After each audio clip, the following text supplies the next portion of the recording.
Hello दोस्तों, स्वागत है आपका मेरी इस नई वीडियो में। यहाँ पर हम एसएससी, सीपीओ एंड आरपीएफ के कुछ प्रीवियस ईयर क्वेश्चन देखेंगे जो पिछले एग्ज़ाम में पूछे गए हैं।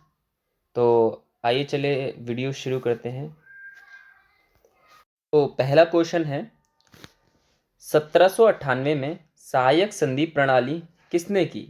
तो ये लॉर्ड वेलेस्ली ने की थी।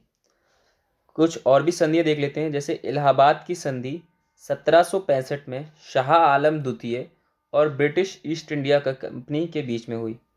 अमृतसर की संधि 1809 में की गई और बेसिन की संधि 1802 में की गई। अगला क्वेश्चन देखते हैं। अगला क्वेश्चन है, भारत सरकार अधिनियम 1919 द्वारा शुरुआत की गई थी।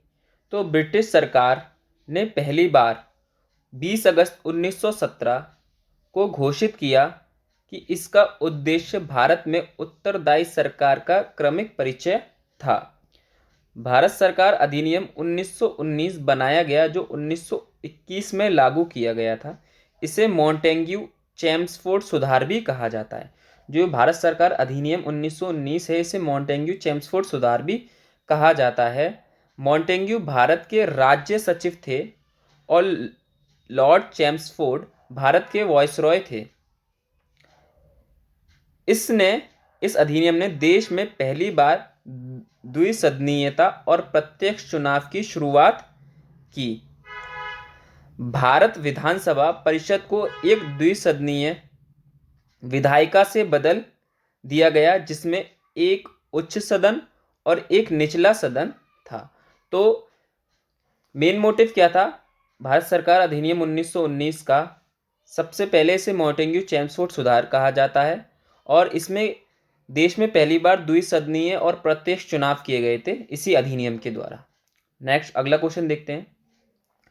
एनईएफटी का पूर्ण रूप क्या है?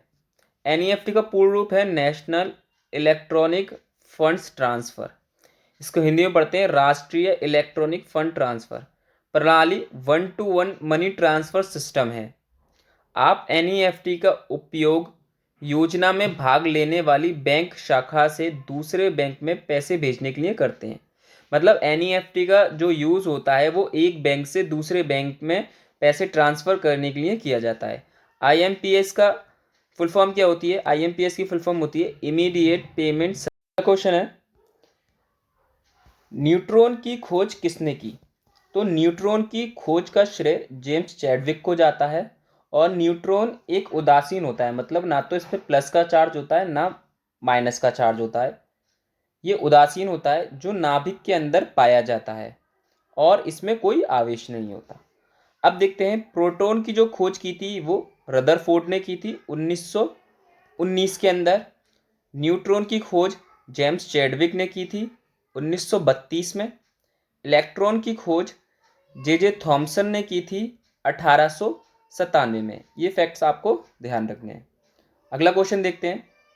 अगला क्वेश्चन है, राष्ट्रीय खेल विकास कोष 1998 में इसकी स्थापना किसने की? तो राष्ट्रीय खेल विकास कोष की स्थापना केंद्र सरकार ने 1998 में की थी। अगला क्वेश्चन देखते हैं। अगला क्वेश्चन है, प्रतिरोध की एसआई इकाई क्या होती है? तो विद्युत प्रतिरोध की एसआई इकाई ओम होती है, जो सिंबल ऐसा होता है। और जो कुछ मूल राशियां हैं जिनकी हमें एसआई इकाई पता होनी चाहिए, जैसे लंबाई की इकाई होती है आपका मीटर, मात्रक मीटर होता है। द्रव्यमान का मात्रक जो होता है वो किलोग्राम होता है। समय का मात्रक होता है वो सेकंड होता है। ताप का मात्रक केल्विन होता है। विद्युत धारा का मात्रक एम्पियर होता है। ज्योति तीव्रता का मात्रक कैंडेला होता है। पदार्थ की तीव्रता का मात्रक मोल होता है। ये भौतिक राशियां, मूल भौतिक राशियां, जिन्हें हम 7 मूल भौतिक राशियां होती हैं। कुछ पूरक मूल मात्रक भी होते हैं, जैसे समतल कोण, इसका मात्रक रेडियन होता है। और घन कोण, इसका मात्रक स्टेरेडियन होता है। तो ये मूल भौतिक राशियां होती हैं, तो वो तो सिर्फ हमारी 7 होती हैं। बाकी ये पूरक मूल मात्रक होते हैं, जिसे सप्लीमेंट्री भी कहा जाता है। तो अगला क्वेश्चन देखते हैं। अगला क्वेश्चन है हमारा, किसने संविधान सभा में उद्देश्य संकल्प या उद्देश्य प्रस्ताव को आगे बढ़ाया या प्रस्तुत किया? तो 13 दिसंबर 1946 को जवाहरलाल नेहरू द्वारा उद्देश्य प्रस्ताव पेश किया गया। तो जवाहरलाल नेहरू द्वारा उद्देश्य प्रस्ताव कब पेश किया गया था? 13 दिसंबर 1946 को। उद्देश्य यह संविधान सभा के उद्देश्य को परिभाषित करता है। उद्देश्य प्रस्ताव क्या करता था? संविधान सभा के उद्देश्य को परिभाषित करता था और संविधान की प्रस्तावना का उद्देश्य प्रस्ताव पर आधारित है। जो संविधान की प्रस्तावना है वो उद्देश्य प्रस्ताव पर आधारित है।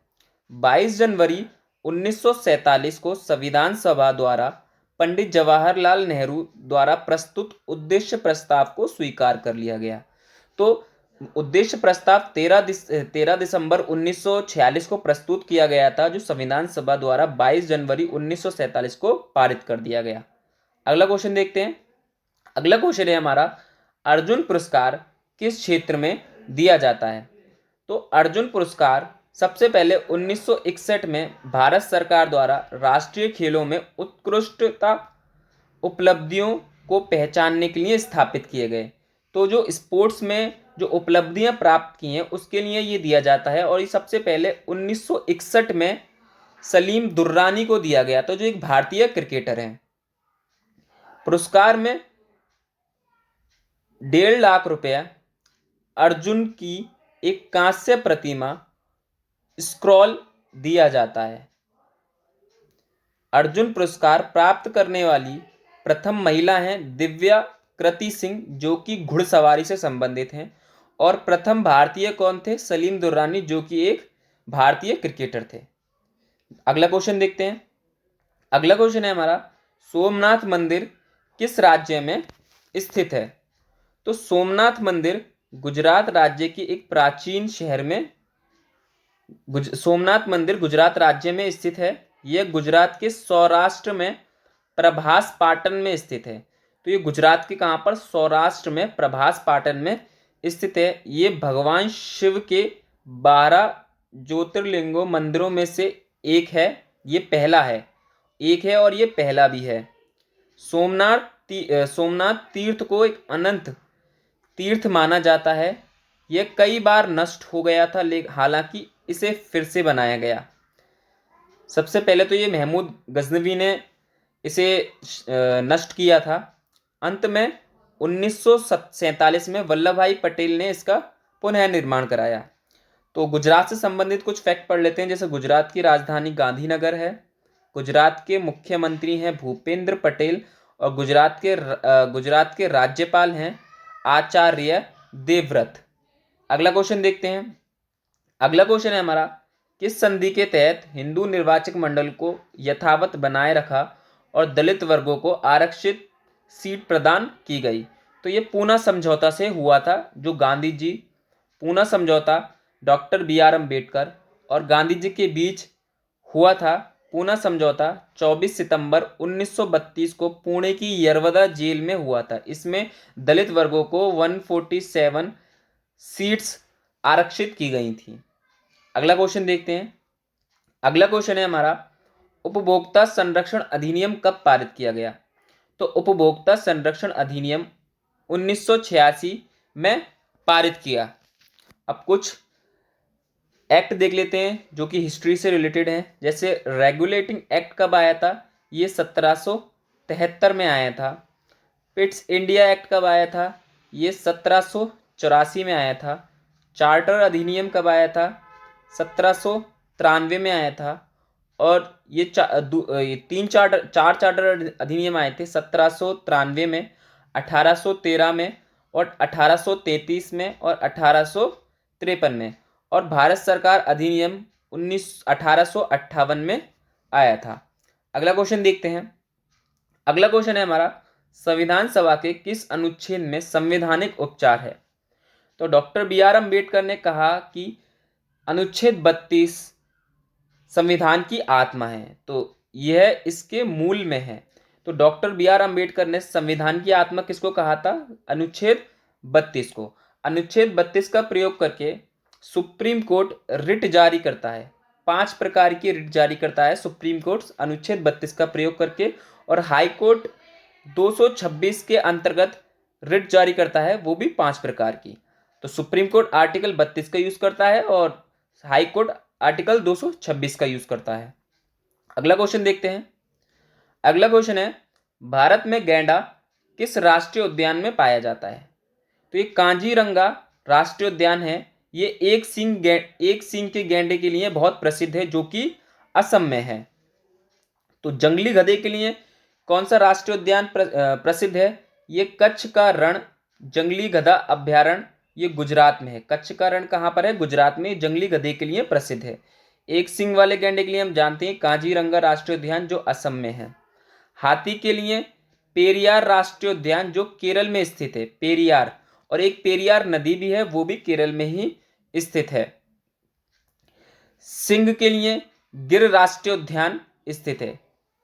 सिंह के लिए गिर राष्ट्रीय उद्यान स्थित है जो कि गुजरात में स्थित है। ग्रेट इंडियन बस्टर्ड के लिए घाटी गांव अभ्यारण्य स्थित है जो कि मध्य प्रदेश में। घाटी गांव अभ्यारण्य कहाँ है? मध्य प्रदेश में, जो कि ग्रेट इंडियन बस्टर्ड के लिए प्रसिद्ध है। रॉयल बंगाल के लिए सुंदरबन राष्ट्रीय उद्यान प्रसिद्ध है जो कि पश्चिम बंगाल में स्थित है। अगला क्वेश्चन देखते हैं। अगला क्वेश्चन है, गौतम बुद्ध का जन्म कहां पर हुआ था? तो गौतम बुद्ध का जन्म कपिलवस्तु के पास लुम्बिनी में हुआ था। गौतम बुद्ध का जन्म कपिलवस्तु के पास लुम्बिनी में हुआ था। और गौतम बुद्ध से जुड़े कुछ प्रतीक हैं जैसे कमल और बैल गौतम बुद्ध के जन्म को प्रदर्शित करता है। घोड़ा गौतम बुद्ध के गृह त्याग को प्रदर्शित करता है। बुद्ध की ज्ञान की प्राप्ति ये बोधि वृक्ष प्रदर्शित करता है। बुद्ध का प्रथम उपदेश कहाँ पर हुआ था? ऋषिपत्तनम सारनाथ में हुआ था। ये चक्र, इसको हम धर्म चक्र परिवर्तन भी कहा जाता है। और महापरिनिर्वाण, इसका मतलब गौतम बुद्ध की मृत्यु, ये स्तूप प्रदर्शित करती है। गौतम बुद्ध से रिलेटेड कुछ आगे भी देखते हैं हम, जैसे बौद्ध संगति। पहली बौद्ध संगति 483 ईसा पूर्व कहाँ पर हुई थी? राजगृह में हुई थी। और अध्यक्ष कौन थे? महाकश्यप अध्यक्ष थे, अजातशत्रु के समकालीन। अजातशत्रु हर्यक वंश से संबंधित था जिसकी राजधानी राजगृह थी। वहीं ये पहली बौद्ध संगति हुई 483 बीसी में। महाकश्यप इसके अध्यक्ष थे। दूसरी बौद्ध संगति 383 ईसा, इसके ठीक 100 साल बाद 383 ईसा पूर्व वैशाली में साबाकामी अध्यक्ष थे, कालाशोक के समय हुई। कालाशोक किस वंश के थे? कालाशोक नाग वंश के थे और नाग वंश की राजधानी वैशाली थी। तीसरी बौद्ध संगति 255 ईसा पूर्व में पाटलिपुत्र में हुई थी और इसके अध्यक्ष मोगलीपुत्र तिस्य थे जो अशोक के समकालीन हुई थी। अशोक किस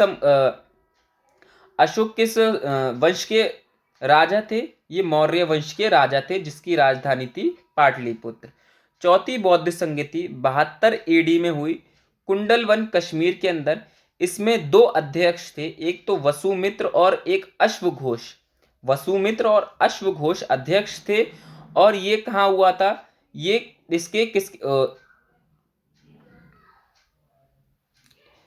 ये कनिष्क के समकालीन थी। कनिष्क के ये कुषाण वंश के राजा थे। कनिष्क ये उन्हीं के समकालीन हुई थी। नेक्स्ट क्वेश्चन देखते हैं। अगला क्वेश्चन है, चुंबकीय क्षेत्र एक मात्रा है जिसमें होते हैं। चुंबकीय क्षेत्र में दिशा और परिमाण दोनों होते हैं। अगला क्वेश्चन देखते हैं। अगला क्वेश्चन है हमारा, दांडी मार्च कब शुरू हुआ? तो दांडी मार्च या नमक सत्याग्रह भी कहा जाता है 12 मार्च से 5 अप्रैल 1930 तक महात्मा गांधी के नेतृत्व में भारत में एक प्रमुख अहिंसक विरोध कार्यवाही थी। मतलब ये कब स्टार्ट हुआ? 12 मार्च से स्टार्ट हुआ, 5 अप्रैल 1930 तक ये चला। महात्मा गांधी ने गुजरात के साबरमती आश्रम से दांडी तक दांडी तक महात्मा गांधी के नेतृत्व में ऐतिहासिक नमक मार्च था। कहाँ से? 12 मार्च से 5 अप्रैल 1930 में हुआ था। फिर 5 मार्च 1931 में गांधी इरविन समझौता हुआ। 5 मार्च 1931 में गांधी इरविन पर समझौते पर हस्ताक्षर किए, जिन्हें भारत की सविनय अवज्ञा सत्याग्रह की अवधि को अंत किया गया। अगला क्वेश्चन देखते हैं। अगला क्वेश्चन है, महात्मा गांधी के राजनीतिक गुरु कौन थे? महात्मा गांधी के राजनीतिक गुरु थे गोपाल कृष्ण गोखले, और महात्मा गांधी के आध्यात्मिक गुरु थे लियो टॉल्स्टॉय। अगला क्वेश्चन देखते हैं। ये कुछ स्लोगन हैं इंपोर्टेंट, जैसे विजयी विश्व तिरंगा प्यारा, ये किसने कहा है? ये श्याम लाल गुप्ता ने कहा था, श्याम लाल गुप्ता पार्षद ने। वंदे मातरम का नारा किसने दिया था? ये बंकिम चंद्र चटर्जी ने दिया था। जनगण मन का नारा किसने दिया था? रविंद्रनाथ टैगोर ने दिया था। जय जवान जय किसान किसने दिया था नारा? लाल बहादुर शास्त्री ने दिया था। मारो फिरंगी को नारा किसने दिया था? मंगल पांडे ने दिया था। जय जगत का नारा किसने दिया था? विनोद। तो अगला क्वेश्चन है हमारा, 1929 कांग्रेस के लाहौर अधिवेशन की अध्यक्षता किसने की थी?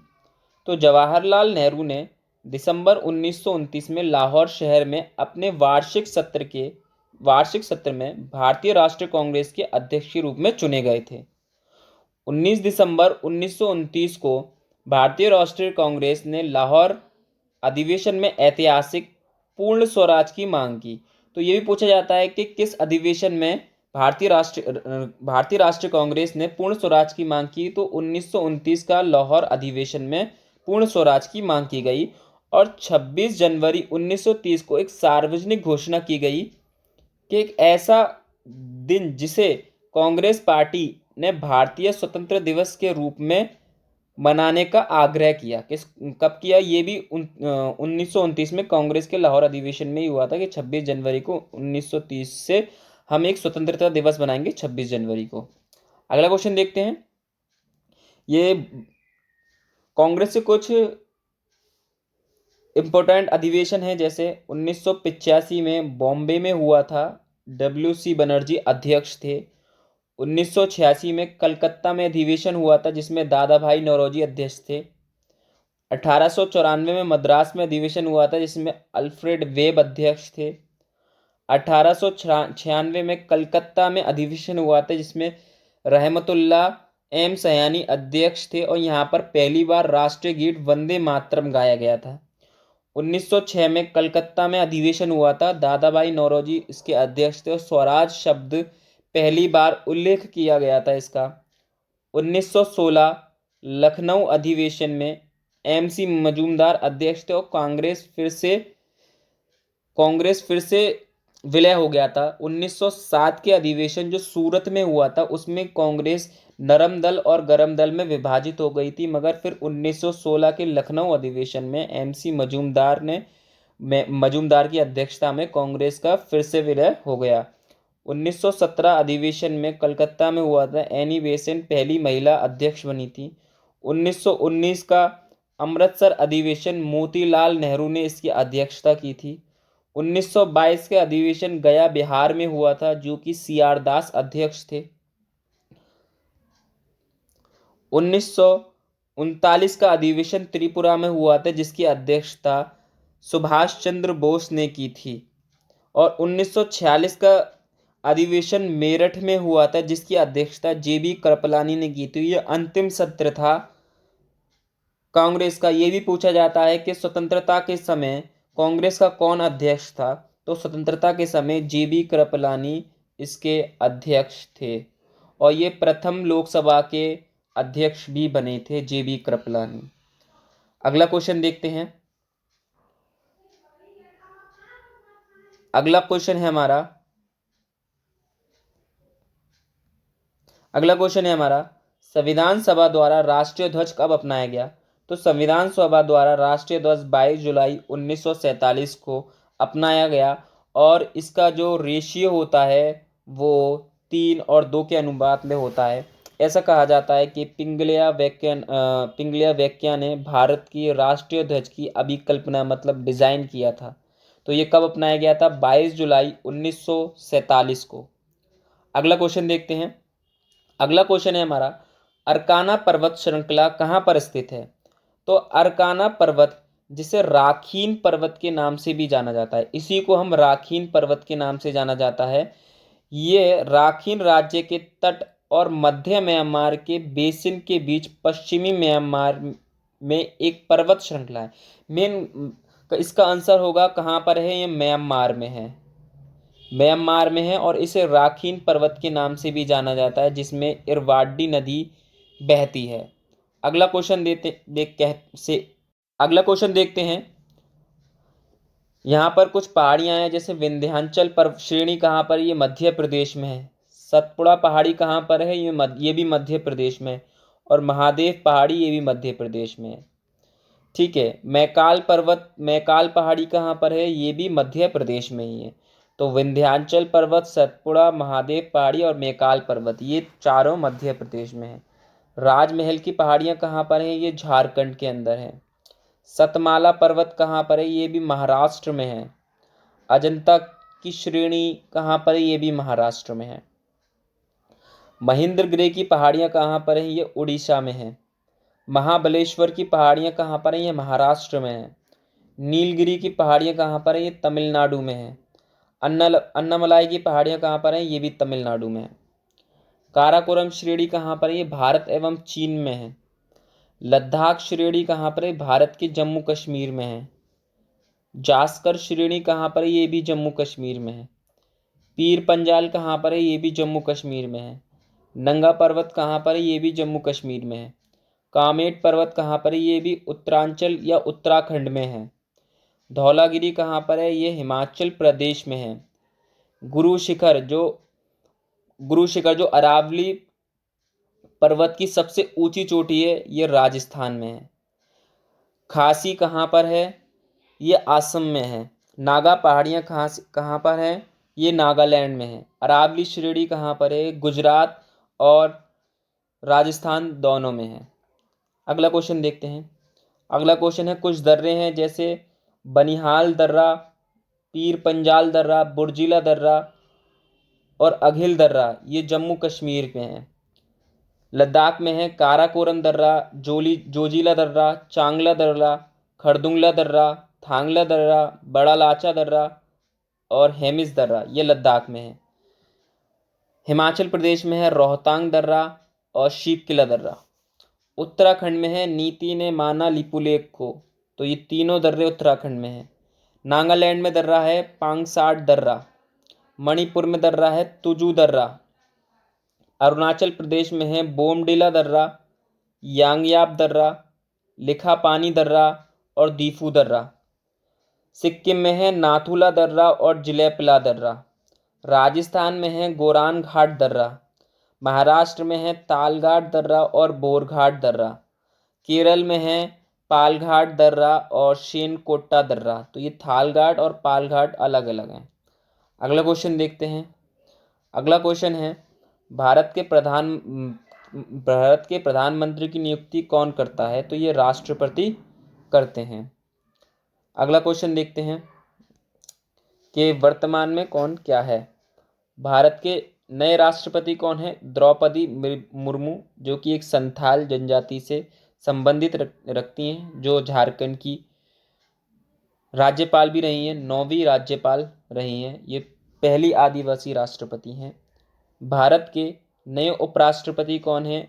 जगदीप धनखड़, इससे पहले ये पश्चिम बंगाल के राज्यपाल थे। भारत के नए महान्यायवादी कौन है? अटॉर्नी जनरल, वह हैं आर वेंकटरमणी। भारत के नए CDS chief defence of staff कौन है? अनिल चौहान। नीति आयोग के नए CEO कौन है? परमेश्वर अय्यर। इसरो के नए अध्यक्ष कौन है? S सोमनाथ। DRDO के नए अध्यक्ष कौन है? समीर V कामत। भारत के नए मुख्य न्यायाधीश कौन है? DY चंद्रचूड़, ये 50वें मुख्य न्यायाधीश हैं। IPL के नए अध्यक्ष कौन है? अरुण सिंह धूमल। फिक्की के नए अध्यक्ष कौन है? शुभ्रकांत पांडा।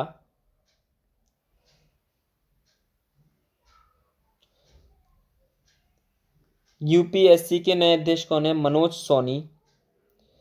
सेबी के नए अध्यक्ष कौन है? माधवीपुरी बुच। कांग्रेस के नए अध्यक्ष कौन है? मल्लिकार्जुन खड़गे। बीसीसीआई के नए अध्यक्ष कौन है? रॉजर बिन्नी। सीआरपीएफ के नए अध्यक्ष कौन है? एस.एल. थाउसेन। 22वें विधि आयोग के अध्यक्ष कौन है? ऋतुराज अवस्थी। अगला क्वेश्चन देखते हैं। अगला क्वेश्चन है 1873 में सत्यशोधक समाज की स्थापना किसने की? तो सत्यशोधक समाज की स्थापना ज्योतिबा फूले ने 1873 में की थी। इनकी एक बुक भी है गुलामगिरी। इन्होंने एक बुक भी लिखी थी गुलामगिरी। तो 1873 में सत्यशोधक समाज की स्थापना किसने की? ज्योतिबा फूले ने। इसके कुछ एक्स्ट्रा फैक्ट दिखते हैं, जैसे अलग अलग organisation. Servant of India society की स्थापना किसने की? गोपाल कृष्ण गोखले ने की थी। सत्यशोधक समाज की स्थापना किसने की थी? ज्योतिबा फूले ने की थी। खुदाई खिदमतगार, इसकी स्थापना किसने की थी? खान अब्दुल गफ्फार खान ने की थी, जिन्हें सीमांत गांधी के नाम से भी जाना जाता है, और इन्होंने ही एक लाल कुर्ती आंदोलन की शुरुआत की थी। सेल्फ रिस्पेक्ट मूवमेंट की शुरुआत किसने की थी? ईवी रामास्वामी नायकर ने। बहिष्कृति हितकारिणी सभा की स्थापना डॉक्टर बी.आर. अम्बेडकर ने की थी। ब्रह्म समाज की स्थापना राजा राममोहन राय ने की थी। इंडियन ट्रेड यूनियन कांग्रेस की स्थापना एन.एम. जोशी और लाला लाजपत राय ने की थी। यंग बंगाल मूवमेंट की स्थापना हेनरी विवियन डिजोरियो ने की थी। अगला क्वेश्चन देखते हैं। आज की क्लास यहीं ख़त्म होती है। अगर वीडियो अच्छी लगे तो वीडियो को लाइक और चैनल को सब्सक्राइब करना ना भूलें।